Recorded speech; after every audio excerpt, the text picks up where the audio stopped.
à quel moment tu vas soupçonner des enfants de Beverly Hills d'avoir fait comme ça les darons, quoi? Genre, à quel moment? Emergency? Yes, please. Pardon me? What? Who?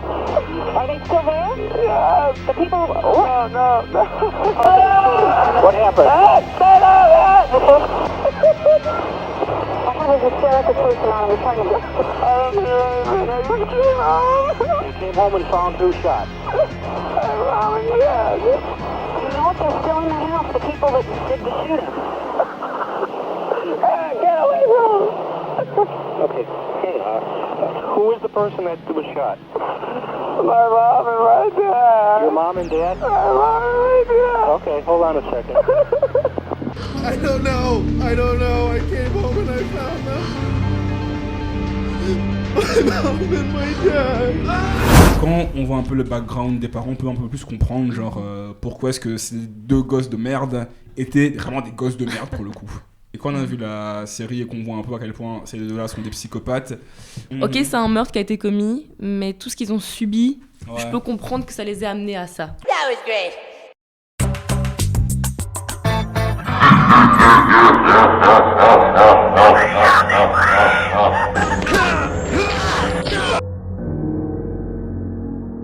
Ok, bon. NJ, comment ça va? Non, ça va, et toi?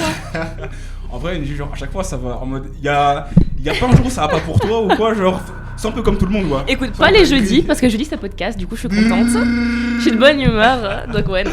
Moi aussi, je suis de bonne humeur parce que en vrai, ça m'avait manqué ce studio. Putain, qu'est-ce que j'aime ce studio. Enfin, c'est qui. Mais vas-y, bref. Bon, aujourd'hui, podcast assez, enfin, true crime assez tendu. On va parler de l'affaire Menendez. L'affaire Menendez, c'était une affaire qui avait eu son pic dans les années 80-90, enfin fin 80, début 90, et c'était classé. Mais il y a eu un regain d'intérêt pour l'affaire depuis la série Netflix sur les frères Menendez, où est-ce qu'on voit un peu la vie des frères avant qu'ils... On a vu en plus la série ensemble. En vrai, franchement, je vous la conseille de fou. Pour ceux qui n'ont pas vu la série, vous allez tout apprendre dans ce podcast. On va voir un peu la face cachée des Menendez, parce qu'en vrai, dans la série, quand même, il y a beaucoup de choses qui ne sont pas forcément dites dans les médias par rapport aux frères Menendez. Même, il y a des infos qu'on ne trouve pas forcément en ligne ou quoi. Mais dans la série Netflix, même s'il y a un peu de faux, un peu de choses qui sont édulcorées, on va débunker le vrai du faux. Mais c'est parti pour l'affaire Menendez. J'espère que tu es prête, NJ. C'est parti. Sûr.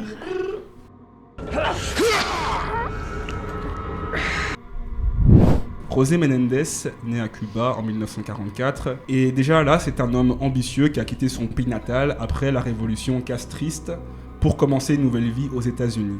L'enfance de José Menendez a eu plusieurs aspects. La situation économique à Cuba, notamment après la révolution de 1959, a eu un impact considérable sur la famille Menendez qui a dû fuir le pays lorsque le régime de Fidel Castro est arrivé au pouvoir. La révolution cubaine de 1959 est un événement historique majeur qui a renversé le régime du dictateur Fulgencio Batista et mis en place un gouvernement communiste dirigé par Fidel Castro. À la suite de la prise du pouvoir de Fidel Castro, la famille Menendez a quitté Cuba en 1960. José avait alors 16 ans et a déménagé à Miami, en Floride. Comme beaucoup d'exilés cubains, José a dû faire face à un grand nombre de défis, y compris l'intégration dans une société américaine où il ne parlait pas couramment l'anglais. Il devait s'adapter à la culture américaine qui forcément, c'est pas la même mentalité, ce n'est pas la même culture dans les deux pays. Du coup, José, jeune arrivé à Miami à 16 ans comme ça, il devait vraiment s'adapter à une nouvelle langue. En plus, il parlait pas bien anglais quand il est arrivé. On se moquait de lui dans la cour de récréation, effectivement. Bref, on le regardait mal en plus. Basané comme ça, effectivement. Du coup, voilà, José n'a pas une adolescence facile. Et d'un point de vue psychologique, l'enfance de José semble avoir été marquée par une certaine rigueur et des relations tendues avec ses parents, notamment son père. Ce dernier était strict et autoritaire, ce qui a sûrement eu une grande influence sur José Menendez. Mais malgré ces défis, José a montré de bonnes aptitudes scolaires.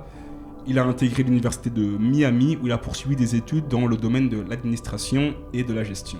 Il a su capitaliser sur ses qualités personnelles, telles que sa capacité à travailler dur, son empathie, son intelligence sociale, sa détermination et sa vision d'avenir. Après avoir terminé ses études, il a grimpé les échelons dans plusieurs entreprises en utilisant son charisme, ses compétences en gestion et bien sûr son réseau pour progresser rapidement. Plus tard, José a investi dans d'autres domaines commerciaux, dont l'industrie du divertissement et de la distribution de films.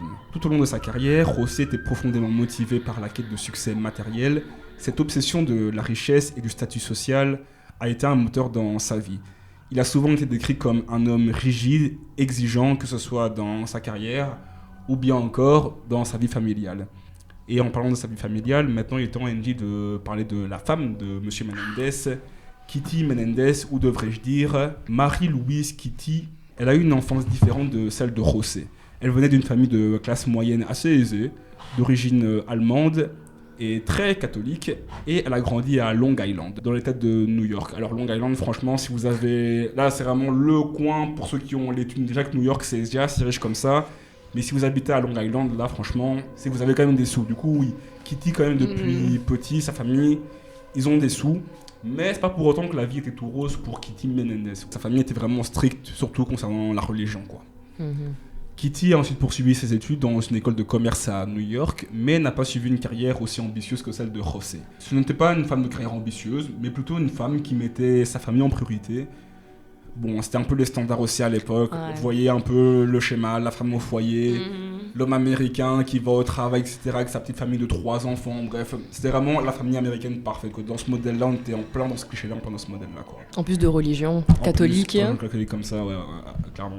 Plein de ce modèle-là. Après leur mariage, Kitty et José ont eu 2 enfants, Lyle en 1968 et Eric en 1970. Bien que Kitty soit devenue une mère attentionnée, elle avait du mal à équilibrer sa vie personnelle et les exigences de son mariage avec José. La relation avec José se détériorait au fil du temps et ses abus de pouvoir et de contrôle sur la famille ont eu des impacts sur les enfants. José n'a pas montré beaucoup de compréhension ou de compassion face à la situation de Kitty. Cela a encore détérioré leur relation car Kitty se sentait de plus en plus rejetée, ce qui a contribué à ses problèmes d'alcoolisme et en plus de ça, ses enfants, du coup Lyle et Eric, faisaient un peu comme leur père et regardaient un peu Kitty de haut avec condescendance en mode... During any of the visits, did you observe Kitty drinking? Yes, I did. Which of the visits, if you can remember? All of them. Would she just have a small glass and sip it after dinner? She had it with her coffee, and she would pour probably about this much into her coffee. And when she finished her coffee, sometimes she would pour the liqueur and sip on that. In 82, 83, she was drinking more, and she was starting to hide it from Jose. Would Jose say anything to her about her drinking? He was teasing her. Was it said, were there Yes, ever it any was. Discussions in front of Lyle and Eric about her drinking? Yes, and they were brought into them. He would tease her about it. Tease her in terms of it's gentle teasing, it's a family joke, it's tolerated, or... He said whatever he said, and he was always laughing. Du coup, tout ça n'a vraiment pas aidé Kitty qui sont encore plus enfoncée dans son alcoolisme. De plus, José est habitué à tromper Kitty avec une certaine Louise.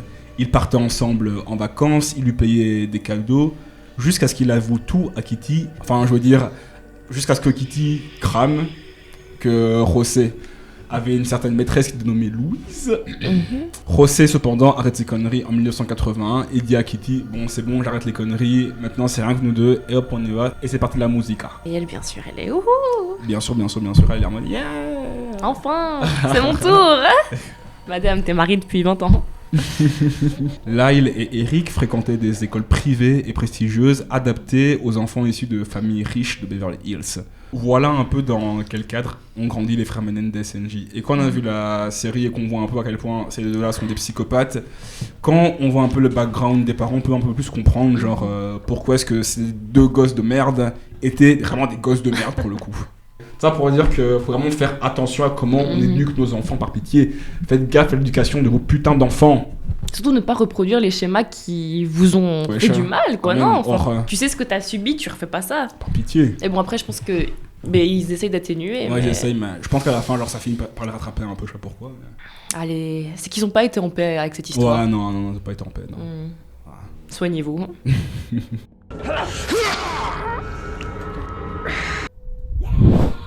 Du coup, voilà, José, tellement il mettait la pression sur ses fils, Lyle a continué à mouiller son lit jusqu'à ses 14 ans et les deux garçons avaient développé carrément un bégaiement pour te dire, tellement ils stressaient, tellement leur père leur faisait peur. Quoi. What other flaws did he set as goals to be corrected? Speech. And I also sometimes stuttered. Because I just couldn't respond because I'd be so tense. Huh? I'll do it for you. Here, I'll film you getting on. It's on. All right, what a wonderful sight.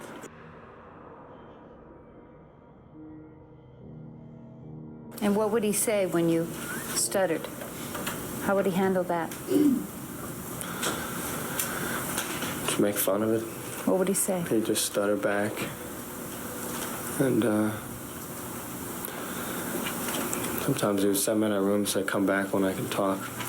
José ayant une carrière dans le cinéma et dans les affaires assez prospères, il a su avoir l'argent pour déménager à Beverly Hills et mettre sa famille à l'abri. Lyle, l'aîné, a été inscrit dans une école préparatoire d'élite où il a dû travailler dur pour satisfaire les exigences de ses parents. Mais malgré son apparente réussite scolaire, il souffrait énormément de la pression constante de son père, qui avait des attentes irréalistes. En fait, José Menendez, c'est quelqu'un qui est beaucoup dans l'apparence, quoi. Genre, pour lui, la réussite sociale, il n'y a rien de plus important. Il faut qu'il ait cette image d'une belle famille qui réussit, lui qui réussit dans les affaires. Même si chez sa mère et qu'il n'est pas forcément heureux, il faut qu'il paraisse bien auprès des gens. Il faut qu'il ait une belle famille, que sa femme soit présentable, qu'elle soit en place. Il faut que ses enfants ils aient des beaux points. Il faut que ses enfants ils aient... Bref. Il faut que ses enfants ils pètent dans tout. À l'école, au sport, on s'en bat les couilles si on est heureux. Tout dans la putain d'image, dans la putain d'apparence. Voilà qui est José Menendez. Eric, quant à lui, avait également des difficultés à répondre aux attentes scolaires de ses parents. Lyle et Eric, bien qu'ils aient grandi dans un environnement privilégié, avaient une vie sociale limitée par l'influence dominante de leurs parents. Leur père les isolait parfois des autres enfants, les empêchant d'avoir des relations plus profondes ou de vivre des expériences sociales normales. What other flaws were set as goals to be corrected? Talking to other kids was a big problem, and for sure the emotion. With me, it was mostly tendency to look sad. D'ailleurs, il y a une anecdote d'un ami de Lyle Menendez qui dit qu'une fois il était au restaurant, il était choqué de la manière dont Lyle parlait au serveur. En mode, il parle au serveur un peu en mode oh dépêche-toi, oh c'est prêt, oh mon plat il arrive quand et tout. Genre en mode vraiment imbuvable le mec, tu vois, c'est ce genre de mec qui pense qu'il est au-dessus des lois, alors que quand on regarde bien, en fait, il fait exactement comme son père. Genre José était le même personnage, il était un peu impatient, impoli avec les gens, il se prenait vraiment au-dessus de tout le monde, quoi. Et du coup, quand l'ami de Lyle a fait remarquer à Lyle que mec ça va pas, genre calme-toi un peu, wesh, comment tu lui parles, Lyle a simplement répondu à son ami je fais comme mon père, c'est tout. Alors pour te dire vraiment le personnage que c'était. Les garçons étaient souvent considérés comme des enfants parfaits par leurs camarades car ils représentaient la famille modèle, mais en réalité, leurs interactions sociales étaient superficielles. Eric était lui plus introverti et réservé, probablement en raison des abus et de la pression qui pesait sur lui. Il semblait également plus sensible que son frère, mais il peinait à se faire une place parmi ses pairs, ressentant constamment une distance par rapport à eux. Les frères étaient impliqués dans le sport et cela faisait partie des attentes élevées de leur père. Lyle Menendez était particulièrement encouragé à exceller dans les sports, notamment le tennis où il avait un certain succès. Eric Menendez n'était pas aussi passionné par le sport que son frère, mais tout aussi impliqué dans les activités physiques et lui aussi il faisait du tennis et en vrai il avait un aussi bon niveau quoi. Okay. Pas autant que Lyle mais quand même aussi un très bon niveau. José Menendez, qui exerçait un contrôle strict sur la vie de ses enfants, voyait souvent les relations amoureuses comme un moyen d'améliorer le statut social de la famille. Ainsi, Lyle choisissait souvent ses petites amies en fonction de ce que son père approuvait et entendait. En particulier pour maintenir l'image d'une famille parfaite. Encore une fois, alors la famille, c'est bien. Encore une fois, tout dans l'image des Menendez sont vraiment graves dans ça. C'est leur dada. En 1988, les Menendez se font remarquer pour les frasques des deux fils, impliqués dans un cambriolage et un vol qualifié. En gros, les deux fils, du coup, Lyle et Eric Menendez, dans leurs 18 ans, début vingtaine, comme ça, ils s'ennuyaient dans leur beau quartier, etc. Du coup, ils se sont dit, et à ce moment-là, ils n'étaient pas encore à Beverly Hills, mais ils habitaient encore à Los Angeles à ce moment-là. Okay. En gros, leur de base, ils sont à Los Angeles, mais bon, En gros, ils étaient encore dans un quartier chicos, quand même assez huppé. Et les deux frères, comme ça, bon, ils s'ennuient. Du coup, ils se disent, qu'est-ce qu'on va faire ? Eh ben, on va le cambrioler des maisons. Pourquoi pas ? Ça peut être marrant. Donc, ils vont cambrioler leur voisinage comme ça, etc. D'ailleurs, ils ont cambriolé Bruce Jenner, du coup, maintenant Caitlyn Jenner. Et en tout, les deux frères ont cambriolé pour un butin de $100 000. Du coup, voilà. Quand même, hein ? Ah, quand même, pas mal. $100 000. Et ils se sont fait attraper. Et quand ils se sont fait attraper, tout père aurait vraiment giflé ses fils et leur a fait la leçon comme quoi c'est pas bien de voler. Et bien José, bien sûr, a fait la leçon à ses fils, mais sur le fait de se faire prendre quand on vole. Du coup, José était plus énervé contre ses fils parce qu'ils se sont fait prendre que parce qu'ils ont volé que. C'est assez lunaire quand même. Parce qu'il se dit, en vrai, il aurait bien eu besoin de cet argent, tu vois. Il se dit, oui, ça. Imagine, il serait revenu à la maison, papa, regarde, on a volé ça. On va enlever les dettes, hein, c'est bon. Enfin, vous savez un truc. Ça, je te jure. Il était temps de trouver un sens à votre vie. Hein. Mais du coup, voilà. Donc la famille, pour te dire, tellement ça a mis mal José, ce fait qu'il soit fait prendre en train de voler, il a forcé ses fils à faire le tour du quartier et à s'excuser. Et José s'est engagé à rembourser les voisins individuellement, quoi. Ça, c'est une bonne éducation. La famille déménage alors à Beverly Hills dans une maison de luxe de style espagnol, autrefois louée par Elton John et Prince, rien que ça. José engage l'avocat Gérald Chalef pour défendre son fils Eric, alors mineur. Du coup, voilà. Genre, vu qu'à ce moment-là, Eric était encore mineur, mais Lyle majeur, ils ont tout mis sur le dos de Eric. Ils ont mis le vol, l'idée, tout ça sur le dos d'Eric. Ouais. Comme ça, ils sont tirés juste avec une tape sur les doigts. Parce que vu que Lyle, à ce moment-là, était majeur, il risquait de faire de la prison, quoi. Il est temps pour Lyle Menendez d'aller à l'université et il va rentrer dans la prestigieuse université de Princeton, qui est dans la Ivy League. À ce qui paraît, les grandes écoles comme ça, style Harvard, style Princeton, style Yale, style Columbia, style Caltech. En vrai, c'est pas non plus... À ce qui paraît, c'est pas si compliqué que ça. Mais pour entrer, c'est très compliqué. C'est vrai, ça devient compliqué. Parce qu'il faut quand même avoir un CV long, comme ça, il faut avoir fait des projets avant. Si t'as des parents qui font déjà du business, ça peut aider, etc. Mais bref, c'est pas tout le monde qui rentre dans les universités comme ça, quoi. Okay. Mais bon, Lyle Menendez, sûrement grâce à José Menendez, est entré à Princeton, quoi. Du coup, il rentre à Princeton, ce qui semble être un accomplissement pour sa famille. Cependant, son passage à Princeton a été un échec relatif. Putain de merde, Lyle. En gros, pour te la faire courte, à Princeton, Lyle avait un peu du mal à suivre les cours. Alors que malgré son potentiel intellectuel, franchement, Lyle, il est pas con, mais bon... Vu la pression que lui mettait son père et tout, pour que vraiment il soit dans le top du top, plus la pression, sport, etc. Là, il avait un peu du mal à suivre le rythme assez soutenu de Princeton. En plus, c'était comme des écoles où il faut être assez bien organisé, assez structuré et tout. Bon, là, c'était vraiment très compliqué tout ça. Dans la série, on voit Lyle en train de tricher un examen, se faire prendre, et pour ça, il se fait renvoyer de Princeton. Alors que la vérité, c'est plus qu'il a plagié un devoir, quoi. Ah, ok. Et s'est fait griller comme une merde, et le plagiat, ça c'est mort, c'est exclusion de l'UNIF direct. Ouais, l'UNIF. Et bon, grâce à José, bon, il a juste été exclu pendant 1 an, quoi. Mais spoiler, il retournera pas à Princeton. Donc non seulement il s'est fait virer de Princeton, mais à ce moment-là, Lyle commence à perdre ses cheveux, quoi. Dans la série, au moment où la calvitie sévère de Lyle est révélée, il est en train de se disputer à table avec ses parents, car il veut épouser sa petite amie, mais ses parents le lui interdisent. Et en fait, cette scène, bon, elle est basée sur des faits réels. Selon le livre de Menendez Murders, les meurtres des Menendez de Robert Rand, qui inspirait d'ailleurs la série de Ryan Murphy, et il portait effectivement une moumoute. C'est réel. En fait, c'était José qui lui forçait à porter cette moumoute en vrai, parce qu'il avait de grands projets pour Lyle, et il voulait que Lyle fasse carrière en politique, en fait. Et il lui disait qu'en politique, il faut être beau, du coup, tiens, mon fils, porte cette moumoute. Du coup, ils ont mis de la colle et tout sur les cheveux, enfin sur le crâne, ouais. Du coup. Cette moumoute, c'était réel, ça, par contre, c'était bien réel. Mais donc, s'il perdait ses cheveux, c'est qu'il était bien tracassé, hein. Voilà, c'est que vraiment, ça n'allait pas. Ça n'allait vraiment pas du tout. Et quoi, il pouvait pas avoir un président chauve? C'est pas possible, l'image, ça va pas avec ça. Genre, c'est vrai que dans la série, même Lyle est représenté comme un pur beau gosse, mais bon. Ouais, c'est vrai. En vrai, c'est pas non plus le beau gosse qui montre dans la série, mais c'était quand même quelqu'un qui avait un petit charisme, tu vois, et un petit flow, mine de rien. Ok. Alors, c'est vrai que genre, les cheveux chauves là, genre José en plus qui a de beaux cheveux, il est en mode putain, merde quoi. M'aligner comme ça. Ah, je te jure. Après son renvoi de Princeton, là, il a essayé de trouver un autre sens à sa vie. Eric, quant à lui, a eu un parcours académique différent de celui de son frère aîné. Bien qu'il ait montré des capacités intellectuelles et créatives, il a également souffert de problèmes émotionnels et d'une pression parentale qui ont affecté sa performance scolaire. Eric a décidé de poursuivre ses études à l'université de South Florida, où il a étudié brièvement. Cependant, tout comme son frère, il a eu du mal à s'adapter à la vie universitaire.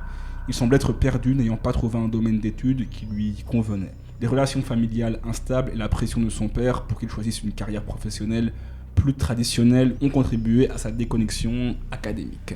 L'uni, c'est déjà chaud, mais quand tu fais un truc qu'on t'a obligé de faire, hein, et que t'es déjà pas bien, fouf, hein, faut le faire, hein, faut avoir la tête. Hein.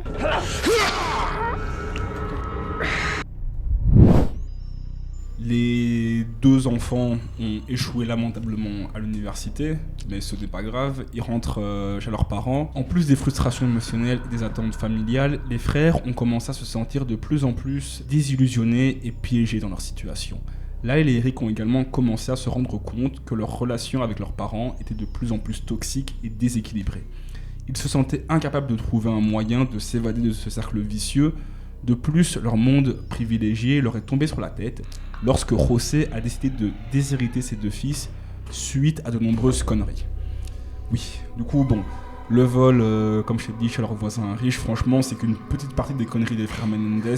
José décide de les déshériter, et franchement, quand les frères Menendez ont vu ça, ils sont en mode « Quoi ?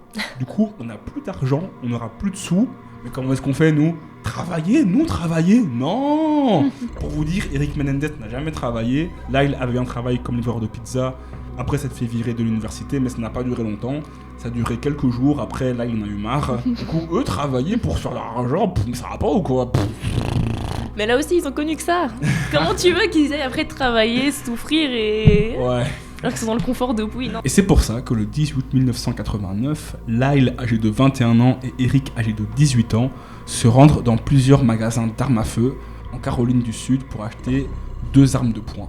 Cependant, en raison de problèmes avec le permis de conduire californien de Lyle et d'une période d'attente de 2 semaines imposée par les lois sur les armes à feu, les 2 frères décident finalement d'acheter 2 fusils à pompe.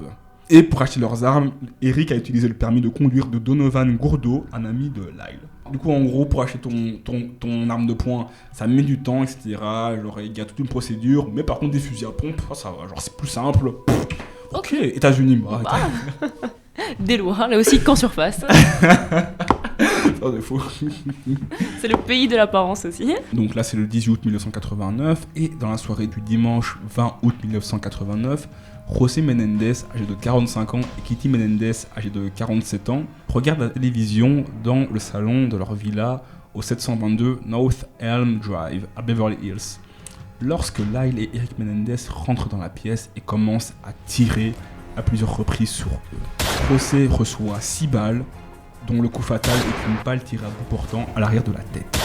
Kitty est visée par 10 balles, dont 4 dans la tête, qui la défigurent complètement. Avant de recevoir le coup fatal dans la joue, Kitty rampe au sol, essayant de s'enfuir. Lyle court alors jusqu'à sa voiture, où Eric lui donne d'autres munitions afin qu'il puisse asséner le coup fatal.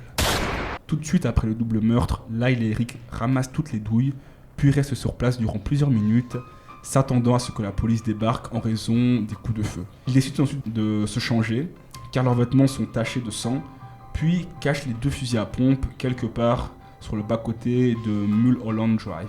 Entre-temps, ils se rendent au cinéma et tentent d'acheter 2 billets pour un film Batman afin d'avoir un alibi. Mais ils abandonnent l'idée car l'heure inscrite est automatiquement sur les billets. Ils se rendent alors au festival Taste of LA au Santa Monica Civil Auditorium. Et là, la stratégie des Menendez, c'est clairement de se faire remarquer, de se faire voir, quoi.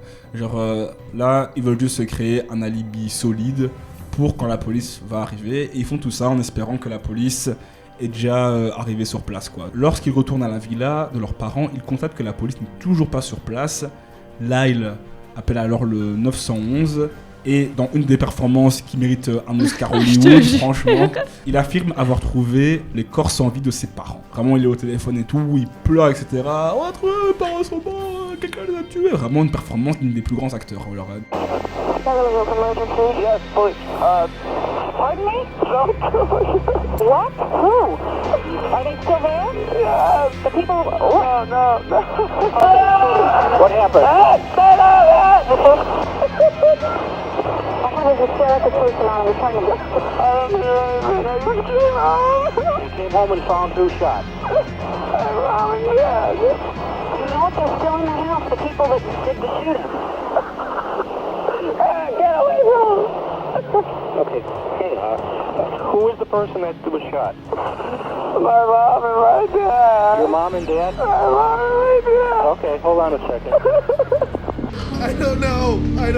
I came home and I found them. My mom and my dad. Lorsque la police se rend sur place, les policiers ne vérifient pas s'il reste des résidus de poudre sur les mains des 2 frères. Grave erreur. Genre, ils vérifient pas les mains des enfants, bah c'est normal, hein. Enfin normal, surtout à l'époque.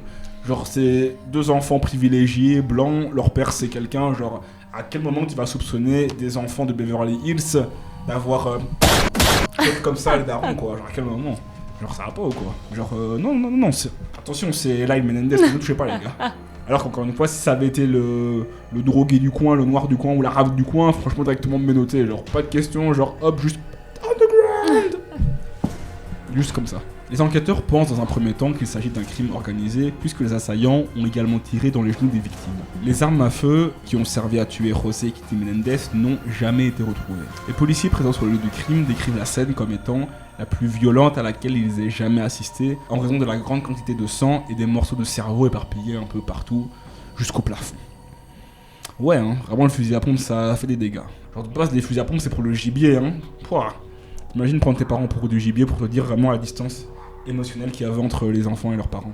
Ouais, peut-être tirer c'est possible, mais après voir les dégâts.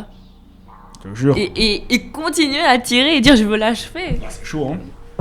Ah non, la mère 10 balles, enfin 10 coups. C'est énorme. Dans les mois suivant les meurtres de José et Kitty Menendez, les 2 frères Lyle et Eric dépensent une fortune comprenant l'achat d'une Porsche 911, le recrutement d'un entraîneur personnel de tennis, l'achat de vêtements de luxe, une montre Rolex et des restaurants à tout va. Ils quittent ensuite la villa de leurs parents pour emménager dans un lotissement près de Marina del Rey, puis s'offrent de séjours luxueux aux Caraïbes et à Londres.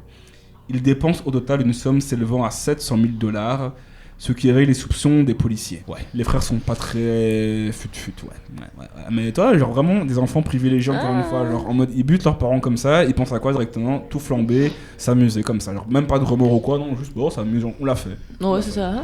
Et dans tout ça, il faut dire que genre le cerveau dans tout ça, c'est vraiment Lyle Menendez, c'est vraiment lui qui influence son petit frère Eric, qui le pousse à aller en mode allez, on peut le faire, allez, et on peut le faire, genre.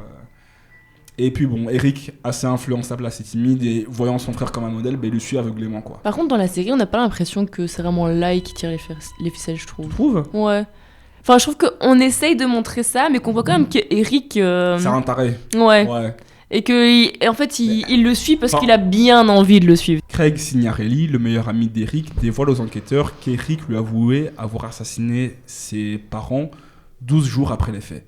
Il leur révèle également avoir coécrit un scénario de 66 pages avec Eric intitulé Friends, racontant l'histoire d'un jeune homme qui assassine ses parents riches pour hériter d'eux. La pièce, il avait écrit avant les meurtres, bien sûr. Franchement, putain, vraiment, c'est Eric Menendez. Franchement, putain, ils sont trop cons, c'est pas possible. Parce que j'étais en train de me... Vraiment, ils sont trop cons, ces deux mecs, c'est grave. Genre, en mode, tu vois, voilà ce qui se passe quand vraiment on se croit trop au-dessus des lois.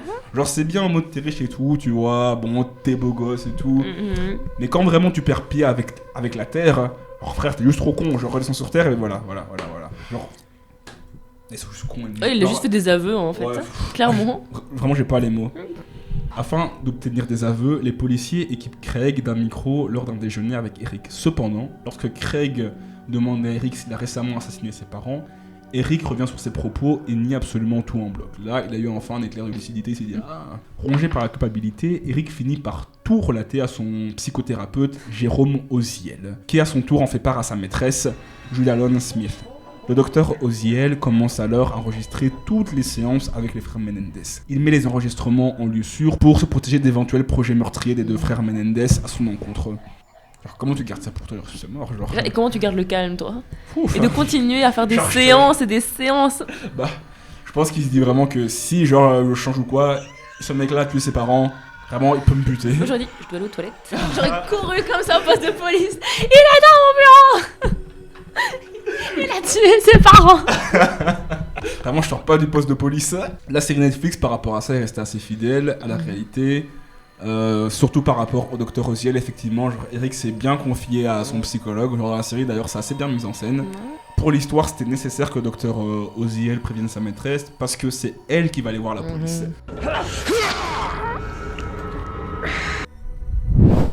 Cette dernière a dans un premier temps expliqué aux enquêteurs qu'elle avait entendu l'aîné de la famille avouer le meurtre avant de menacer Dr Oziel de représailles si jamais il tenait pas sa langue. En parallèle, Jude Allen a bien déposé plainte contre son ancien amant en l'accusant de l'avoir droguée et d'avoir abusé d'elle. Oziel perdra sa licence de psychologue en 1997, 97 pour mes potes français.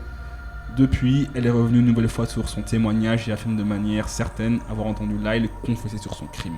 Les frères Menendez fascinent tout le pays lorsque la chaîne Court TV diffuse le procès en 1993.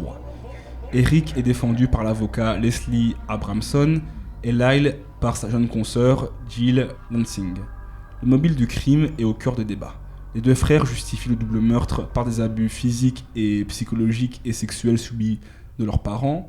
Depuis l'âge de 6 ans, le père est dépeint comme un cruel narcissique perfectionniste et pédophile, tandis que leur mère est dépeinte comme une femme autoritaire, égoïste, instable et dépendante de l'alcool et de la drogue. Et en plus de ça, qui connaissait les activités pédophiles de son mari. La défense rassemble pas moins d'une 50aine de témoignages qui confirment les accusations des frères Menendez à l'égard de leurs parents. Durant le procès, Eric dévoile qu'il a révélé à son frère être victime d'abus sexuels de leur père depuis plus de 12 ans, quelques semaines avant le double meurtre. Lyle a donc tenté de protéger son frère en confrontant José à ses actes, mais le père de famille a menacé de mort ses deux fils si ils ne préservaient pas ce secret. Ils défendent, par l'intermédiaire de leurs avocats, la thèse de la légitime défense. Plusieurs psychiatres qui ont également analysé le profil des deux frères affirment que la maturité émotionnelle des deux frères correspond à celle de deux enfants de 8 et 10 ans, en raison de leurs nombreux traumatismes. Pas étonnant et en même temps étonnant, genre 8 et 10 ans. Les membres du jury sont divisés en deux catégories.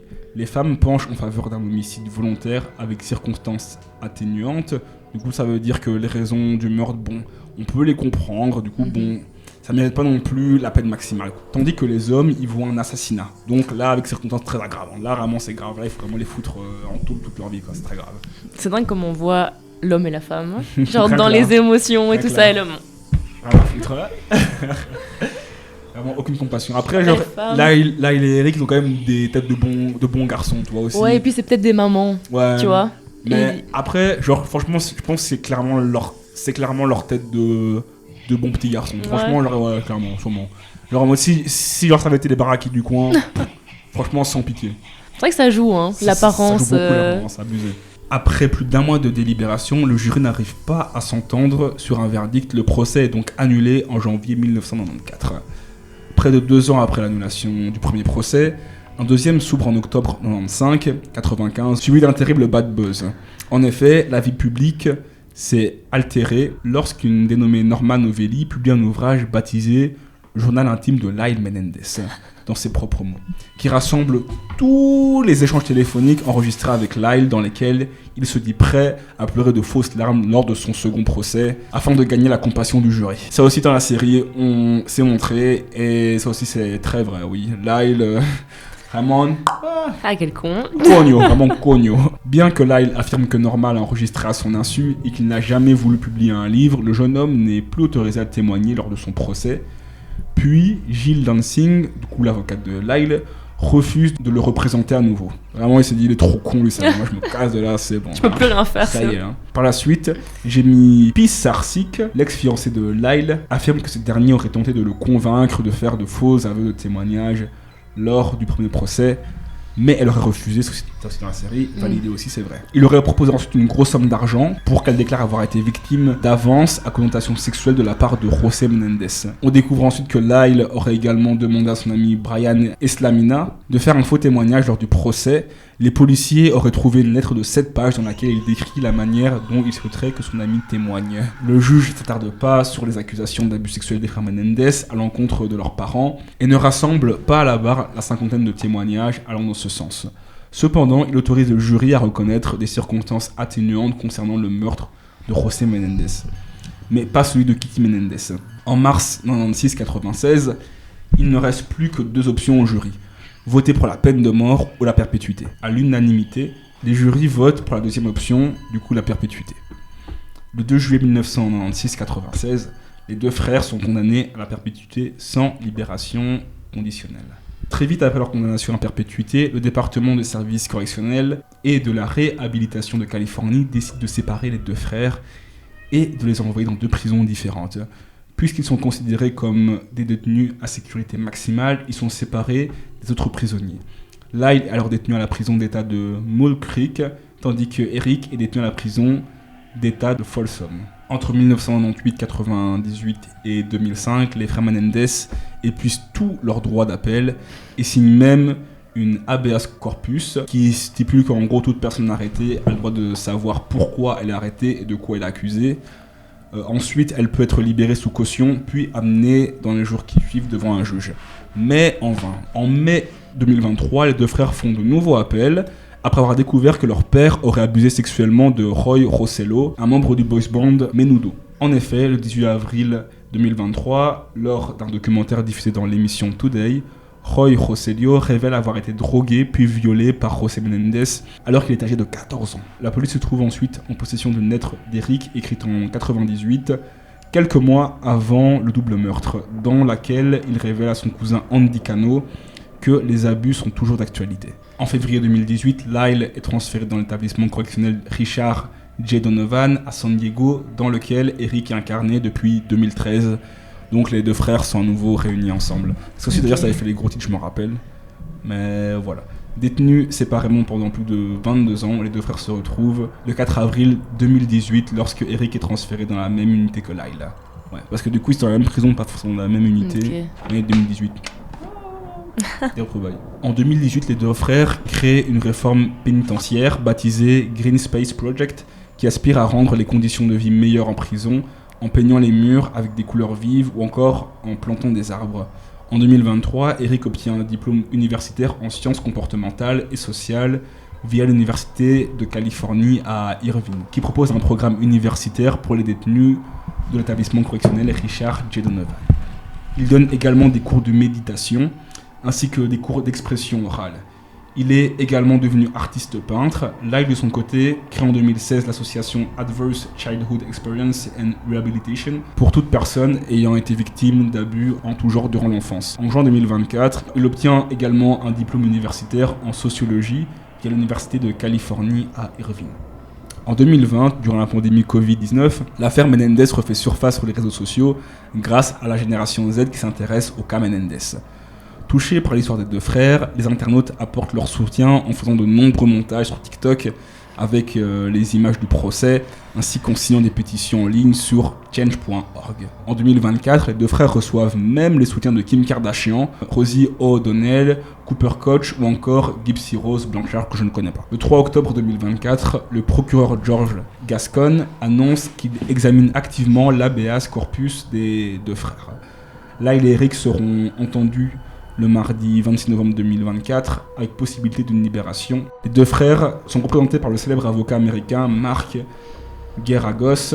Le 16 octobre 2024, plus de 20 membres de la famille Menendez se sont réunis pour donner une conférence de presse afin de demander la libération des 2 frères et ont lancé une pétition en ligne justiceforericandlyle.org. Et le 24 octobre 2024, le procureur George Gascon annonce qu'il s'apprête à demander à un juge de réexaminer la condamnation des 2 frères. Si le juge accepte, ils seront éligibles à une libération conditionnelle. Le 30 octobre 2024, Mark Geragos et le procureur George Gascon demandent au gouverneur de Californie, Gavin Newsom, de gracier les 2 frères. Une audience est fixée au mercredi 11 décembre 2024. C'est vrai que j'aurais pas donné non plus la peine de mort.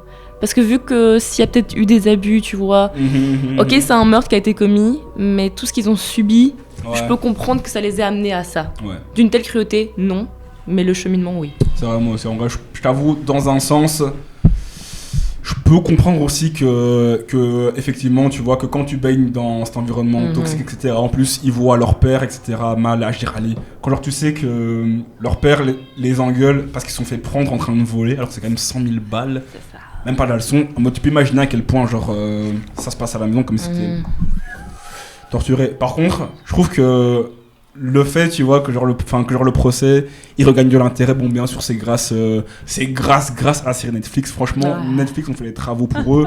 Mais aussi, on va quand même pas se mentir, genre, c'est aussi des gens, 50 parties des gens. Genre, les gens, ils aiment bien ces histoires un peu comme ça, de familles riches, un peu dysfonctionnelles, qui partent un peu en couille. Avec des beaux gosses. Avec des beaux gosses, en plus. Genre, les gens, ils aiment bien ça. Genre, si franchement, on savait faire ça pour toutes les affaires, où est-ce qu'il y a de l'injustice pour de vrai? Parce que franchement, en vrai, je trouve que malgré tout, ils méritent de rester en prison à vie, personnellement, je trouve. Mais ils se sont bien rachetés, les enfoirés. Je regarde tout ce qu'ils font là, leur diplôme, l'association. C'est vrai, pour les gens, ils doivent se dire, si ça avait été vraiment des fils de pute, ils auraient pas fait tout ça, tu vois. Ouais, c'est Donc, vrai, est-ce que c'est encore dans leur planification pour ressortir? Bonne question. Ou est-ce que finalement, ils montrent vraiment leur bon fond? Ça, je doute, tu vois. Franchement, une très belle analyse. En vrai, je pense que franchement, vu que là, tu vois, ils sont en prison, ils ont bien merdé, leurs parents sont plus là, ils ont le temps pour réfléchir. Ouais. Je pense quand même là, ils sont quand même repris en main.